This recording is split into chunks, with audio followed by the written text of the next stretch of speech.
সেদিন যখন আমি আমার আপন মায়ের দিকে হাত বাড়ালাম, সারা পৃথিবী যেন থমকে গিয়েছিল। সমাজ, পরিবার, এমনকি আমার নিজের বিবেকও প্রশ্ন করছিল, এটা কি ঠিক?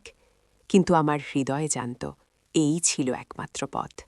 আমার জীবনে এর চেয়ে কঠিন কোনো সিদ্ধান্ত আমি আর নিইনি। এই হাত ধরা শুধু একটা স্পর্শ ছিল না, ছিল অগণিত রাতের নির্ঘুম চিন্তার ফল, ছিল লুকিয়ে রাখা সব অনুভূতির এক উন্মুক্ত বিস্ফোরণ। আমি জানতাম, এই এক সিদ্ধান্তে হয় সব শেষ হবে, নয়তো এক নতুন দিগন্তের সূচনা হবে। বন্ধুরা, এশিতা ব্লগসে তোমাদের সবাইকে স্বাগতম। আশা করি তোমরা সবাই ভালো আছো। আজকের গল্পটা একটু অন্যরকম, একটু গভীর আর হয়তো একটু বিতর্কিত। তাই বলবো, কানে হেডফোন লাগিয়ে নাও আর মন দিয়ে শোনো। গল্পটা শেষ না হওয়া পর্যন্ত তোমরা এর গভীরতা বুঝতে পারবে না। আর হ্যাঁ, গল্পটা ভালো লাগলে অবশ্যই আমাদের চ্যানেল সাবস্ক্রাইব করতে ভুলো না আর বন্ধুদের সাথে শেয়ার করো।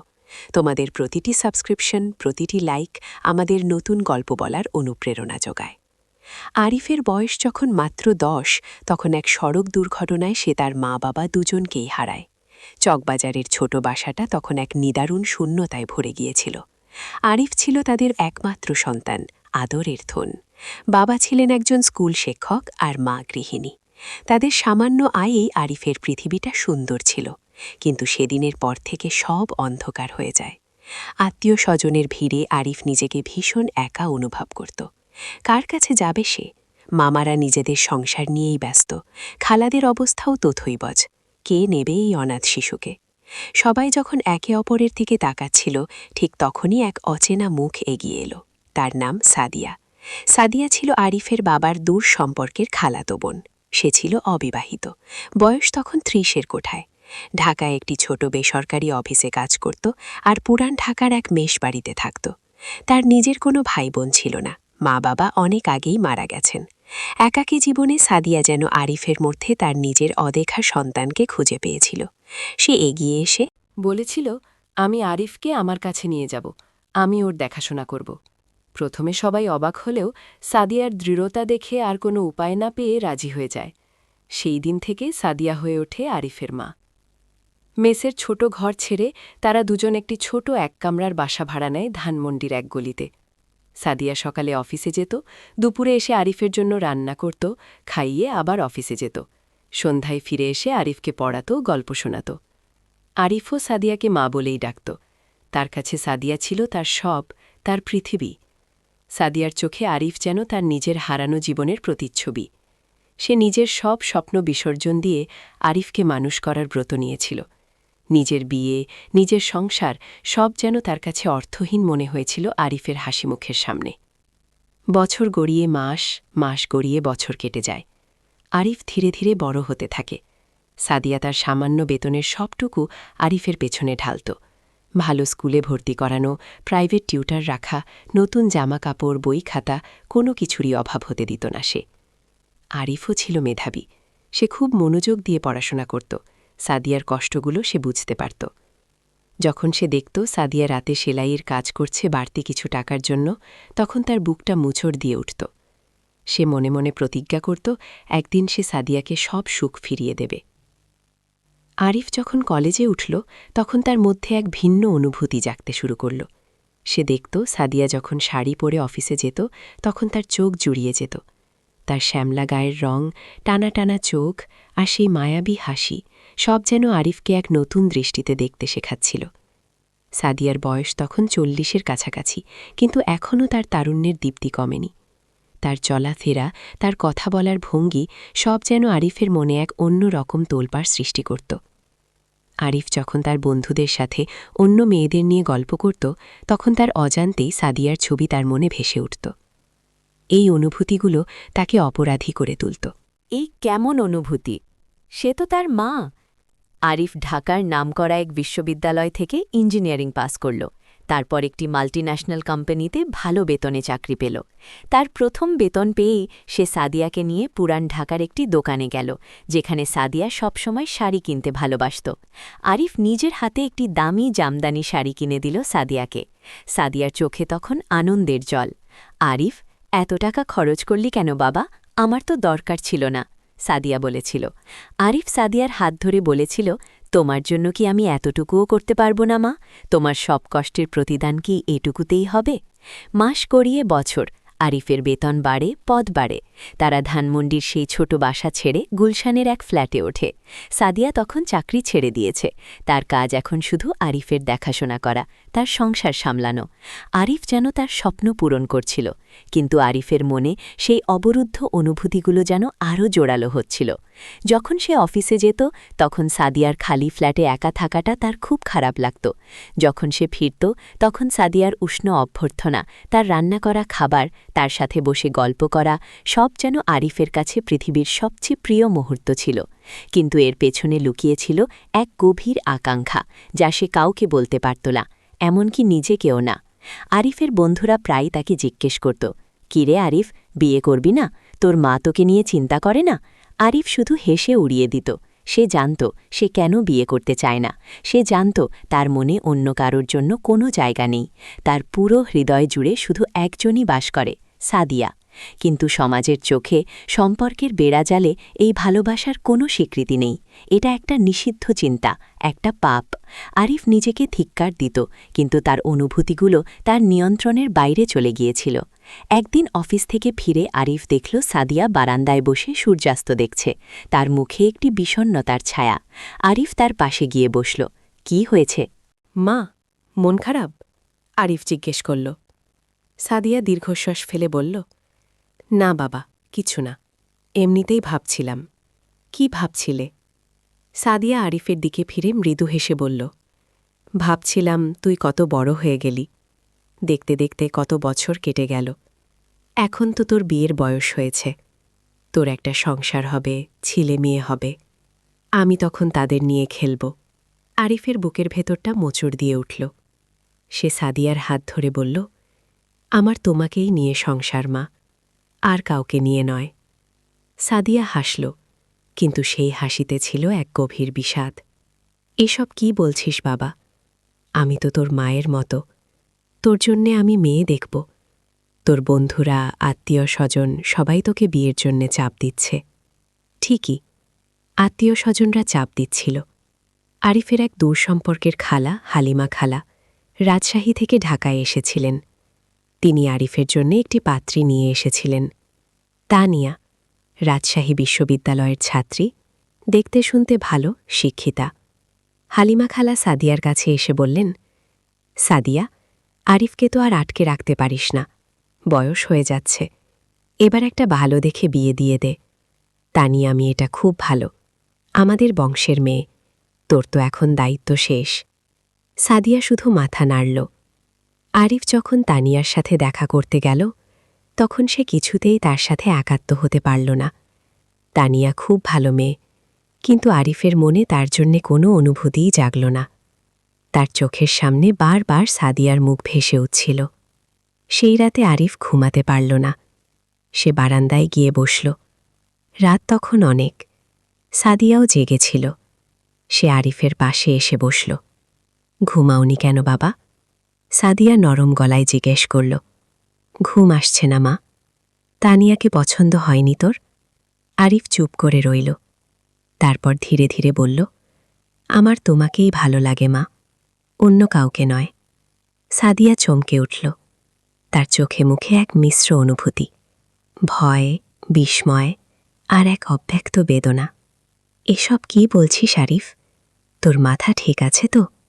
আমি তোর মা, তুমি আমার মা, আমি জানি, কিন্তু আমার ভালোবাসা তো তোমাকে নিয়ে। আমি তোমাকে ছাড়া অন্য কাউকে আমার জীবনে ভাবতে পারি না। আরিফের গলা কাঁপছিল। সাদিয়া উঠে দাঁড়াল। চুপ কর আরিফ, আর একটা কথাও বলবি না। এটা ঘোর পাপ। আমি তোর মা, আমি তোকে বড় করেছি। আমার এমন কথা শুনতে ঘৃণা হচ্ছে। সাদিয়া দ্রুত পায়ে তার ঘরে চলে গেল। আরিফ সেখানেই বসে রইল। তার বুক ফেটে যাচ্ছিল। সে জানত এটা সহজ হবে না, কিন্তু সে আর তার অনুভূতি লুকিয়ে রাখতে পারছিল না। পরের কয়েকদিন ফ্ল্যাটের পরিবেশটা থমথমে ছিল। সাদিয়া আরিফের সাথে কথা বলা বন্ধ করে দিয়েছিল। শুধু জরুরি কথাগুলো ছাড়া আর কিছুই বলত না। আরিফ অফিসে যেত, ফিরত, কিন্তু সেই উষ্ণতা আর ছিল না। আরিফ বুঝতে পারছিল সে সাদিয়ার মনে আঘাত দিয়েছে, কিন্তু তার নিধের মনেও এক তীব্র যন্ত্রণা হচ্ছিল। সে সাদিয়ার কাছাকাছি থাকতে চাইত, কিন্তু সাদিয়া তাকে এড়িয়ে চলত। একদিন বিকেলে আরিফ অফিস থেকে ফিরেই দেখল সাদিয়া খুব অসুস্থ, মাথা ঘুরে পড়ে গিয়েছিল। আরিফ দ্রুত তাকে ঢাকা মেডিকেল কলেজ হাসপাতালে নিয়ে গেল। ডাক্তার পরীক্ষা করে জানালেন সাদিয়ার রক্তচাপ অনেক কমে গেছে, আর তিনি খুব দুর্বল। মানসিক চাপও এর একটা কারণ। আরিফ সাদিয়ার পাশে বসে তার হাত ধরে রইল। সাদিয়ার নিস্তেজ মুখ দেখে আরিফের বুক ফেটে যাচ্ছিল। সে বুঝতে পারছিল তার বলা কথাগুলো সাদিয়াকে কতটা কষ্ট দিয়েছে। হাসপাতালে সাদিয়াকে দেখতে হালিমা খালা আর কিছু আত্মীয় স্বজন এলেন। তারা সাদিয়ার অসুস্থতার খবর শুনে এসেছিল। হালিমা খালা আরিফকে একপাশে ডেকে নিয়ে বললেন, আরিফ, সাদিয়াকে আর কষ্ট দিস না, তোর বিয়েটা দ্রুত সেরে ফেল। ওর এই অসুস্থতার কারণ তোর বিয়ের চিন্তা, ও চায় তুই সুখে থাকিস। আরিফ কিছু বলতে পারল না। তার মনের মধ্যে তখন এক তীব্র দ্বন্দ্ব চলছিল। সে কি করবে? নিজের ভালোবাসাকে বিসর্জন দেবে, নাকি সমাজের সব নিয়ম ভেঙে নিজের হৃদয়ের কথা শুনবে? সাদিয়া সুস্থ হয়ে বাসায় ফিরলে আরিফ তার সাথে একা কথা বলতে চাইল। সাদিয়া প্রথমে রাজি হচ্ছিল না, কিন্তু আরিফের পীড়াপিড়িতে রাজি হল। আরিফ সাদিয়ার সামনে হাঁটু গেড়ে বসল। মা, তুমি আমাকে ক্ষমা করে দাও। আমি জানি আমি তোমাকে কষ্ট দিয়েছি, কিন্তু আমার অনুভূতিগুলো আমার নিজের হাতে নেই। আমি তোমাকে ভালোবাসি মা। সেই ভালোবাসাটা আর শুধু সন্তানের ভালোবাসা নেই। আমি তোমার পাশে একজন সঙ্গী হয়ে থাকতে চাই, তোমার সব সুখ দুঃখের সাথী হতে চাই। তুমি আমার জন্য যা করেছ তা কোনোদিন ভোলার নয়। তুমি আমার জীবন, আমার সব কিছু। আমি তোমাকে ছাড়া বাঁচতে পারব না। সাদিয়া আরিফের দিকে তাকাল। তার চোখে তখন জল টলমল করছিল। আরিফ, এটা অসম্ভব। সমাজ, পরিবার কেউ মানবে না। আমি তোর মায়ের মতো। তুমি আমার মা নও সাদিয়া, তুমি আমার জীবনদাত্রী, আমার অভিভাবক, তুমি আমার সব। কিন্তু তুমি আমার জন্মদাত্রী ন। তুমি আমার জন্য নিজের জীবন বিসর্জন দিয়েছ। তোমার কি নিজের কোনো স্বপ্ন ছিল না? তুমি কি সারা জীবন একা থাকতে চাও? আমি তোমাকে সেই একাকিত্ব থেকে মুক্তি দিতে চাই। আমি তোমাকে সেই সম্মান আর ভালোবাসা দিতে চাই যা তোমার প্রাপ্য। আরিফের কথাগুলো সাদিয়ার হৃদয়ে গিয়ে বিঁধল। সে নিজেকে প্রশ্ন করল, সত্যিই কি তার কোনো স্বপ্ন ছিল না? নিজের বিয়ের কথা সে কতবার ভেবেছে, কিন্তু আরিফের মুখের দিকে তাকিয়ে সে সব বিসর্জন দিয়েছে। আরিফকে মানুষ করাটাই তার জীবনের একমাত্র লক্ষ্য হয়ে গিয়েছিল। কিন্তু এখন যখন আরিফ নিজেই তার দিকে ভালোবাসার হাত বাড়াচ্ছে, তখন কি সে এটা ফিরিয়ে দেবে? তার মনেও কি আরিফের জন্য এক অন্যরকম অনুভূতি ছিল না? সেই ছোটবেলা থেকে আরিফকে সে নিজের কাছে আগলে রেখেছে। তার হাসি, তার কান্না, তার সাফল্য সবকিছুর সাথে সাদিয়ার জীবন ওতপ্রোতভাবে জড়িত। সে আরিফকে ছাড়া একটি দিনও ভাবতে পারত না। এই অনুভূতি কি শুধু মায়ের, নাকি এর গভীরে আরও কিছু ছিল যা সে এতদিন সযত্নে লুকিয়ে রেখেছিল? সাদিয়া ধীরে ধীরে আরিফের দিকে হাত বাড়াল। আরিফ সাদিয়ার হাত ধরে নিজের বুকে টেনে নিল। সেদিন তাদের নীরব অশ্রু যেন সব অব্যক্ত কথা বলে দিচ্ছিল। সেদিন সমাজ, সম্পর্ক সবকিছুর ঊর্ধ্বে তাদের ভালোবাসা এক নতুন পথের সন্ধান পেল। তবে পথটা সহজ ছিল না। হালিমা খালা আর অন্যান্য আত্মীয় স্বজনরা যখন এই খবর শুনল, তখন তারা যেন আকাশ থেকে পড়ল। ছি ছি, সাদিয়ার মতিভ্রম হয়েছে। আরিফকে সে সন্তান হিসেবে বড় করেছে, এখন কিনা তার সাথে বিয়ে? সমাজ তাদের দিকে কাদা ছুঁড়তে শুরু করল। অনেকেই সাদিয়ার চরিত্র নিয়ে প্রশ্ন তুলল। আরিফের অফিসের কিছু সহকর্মীও কানাকানি শুরু করল। আরিফ সবকিছুর মুখোমুখি হল দৃঢ়ভাবে। সে তার বন্ধুদের, সহকর্মীদের, আত্মীয় স্বজনদের বোঝানোর চেষ্টা করল, সাদিয়া আমার জন্মদাত্রী মা নন, তিনি আমার অভিভাবক, আমার জীবন, তার প্রতি আমার ভালোবাসা পবিত্র। আমরা একে অপরের জন্য বাঁচতে চাই। সাদিয়াও তার পাশে এসে দাঁড়াল। সে জানত এই লড়াইটা সহজ হবে না, কিন্তু আরিফের ভালোবাসা তাকে সাহস জোগাল। তারা সিদ্ধান্ত নিল এই ঢাকা শহরে তারা আর থাকবে না। তারা এক নতুন শহরে এক নতুন পরিচয়ে নিজেদের জীবন শুরু করবে। আরিফ তার চাকরি ছেড়ে দিল। সাদিয়াকে নিয়ে সে চলে এলো সিলেটে। এক শান্ত পরিবেশে তারা একটি ছোট বাড়ি ভাড়া নিল। আরিফ সিলেটে একটি নতুন কোম্পানিতে যোগ দিল। এখানে কেউ তাদের অতীত জানত না। এখানে তারা শুধু আরিফ আর সাদিয়া, দুজন ভালোবাসার মানুষ। সিলেটের সবুজ চা বাগান আর পাহাড়ের কোলে তাদের নতুন জীবন শুরু হল। তারা একে অপরের হাত ধরে হাঁটত। যখন কেউ তাদের দিকে প্রশ্নবোধক দৃষ্টিতে তাকাত, তখন তারা শুধু হাসত। তাদের ভালোবাসা ছিল তাদের সবচেয়ে বড় শক্তি। সাদিয়া এখন আর সেই বিষণ্ণ নারী নয়। আরিফের ভালোবাসায় সে আবার জীবন খুঁজে পেয়েছে। তার মুখে সবসময় হাসি লেগে থাকত। একদিন তারা সিলেটের জাফলংয়ে ঘুরতে গিয়েছিল। পাথরের ওপর বসে আরিফ সাদিয়ার হাত ধরে বলল, মা, তুমি আমার জীবন।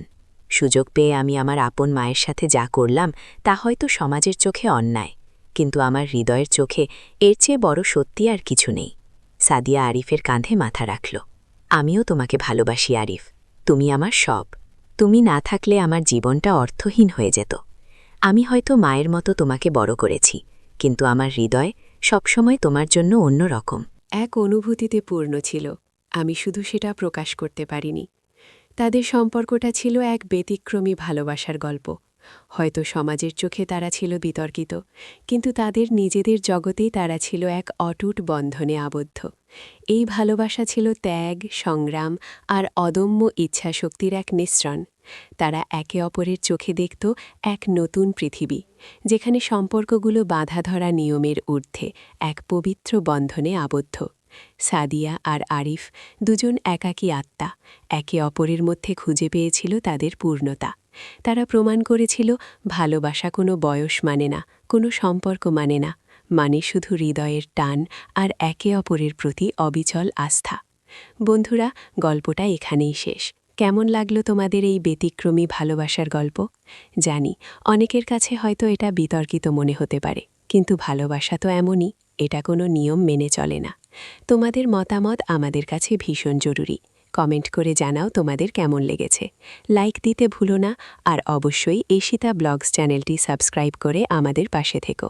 তোমাদের ভালোবাসা আমাদের অনুপ্রেরণা। দেখা হবে পরের গল্পে।